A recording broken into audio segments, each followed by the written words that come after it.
Hello, আসসালামু আলাইকুম। আমি হাসান, সততা এগ্রোসায়েন্স লিমিটেডের মার্কেটিং অফিসার।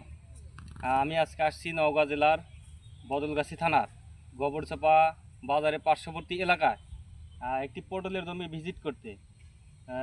সততা এগ্রোসায়েন্স লিমিটেডের একটি পণ্য ব্যবহার করে কৃষক ভাইয়ে খুব সফল হয়েছে একটি পণ্য ব্যবহার করে। আমরা আজকে শুনবো কৃষক ভাইয়ের মুখ থেকে যে সে কী পণ্যটি ব্যবহার করেছে। আসসালামু আলাইকুম ভাই, আপনি এখানে কি ব্যবহার করা হয়েছিল আর কি জন্য ব্যবহার করেছিলেন? ব্যবহার করেছিলাম যে ওই পচন লাগিয়েছিল।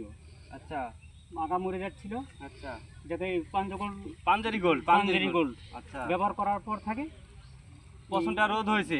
রোদ আচ্ছা আচ্ছা, মানে পছন্দ ধরছে না, সারে গেছে। সারে গেছে। আচ্ছা, পাতা আরেকটা ফিরে আসতেছে। আচ্ছা আচ্ছা, এর আগে দেখছিলাম পাতাতে পাতা হলুদ হয়ে গেছিল, হলুদ সেটা কি হয়ে এখন গেছিল। হলুদ আছে? এই যে মোরা মোরা দেখছেন না, হ্যাঁ, হ্যাঁ। এইগুলো আগার আচ্ছা, এটা ঢোল প্রতি কত গ্রাম স্প্রে করা 50 গ্রাম করে দিছিলাম। 50 গ্রাম। আচ্ছা, 50 গ্রাম দেওয়ার পর কয়দিন পর পর স্প্রে করেছেন? 6-7 দিন পর পর পর স্প্রে করেছেন, দুইবার স্প্রে করেছেন। হ্যাঁ, তো এখন আলহামদুলিল্লাহ অনেক ভালো আছে। ভালো আছে। একটু আগে থেকে দেখার মতন একটু হচ্ছে আর কি। হচ্ছে না হচ্ছে, আপনি খুশি? খুশি।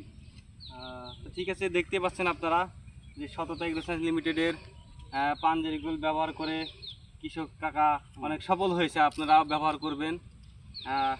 ঠিক আছে, সবাইকে ধন্যবাদ। আসসালামু আলাইকুম।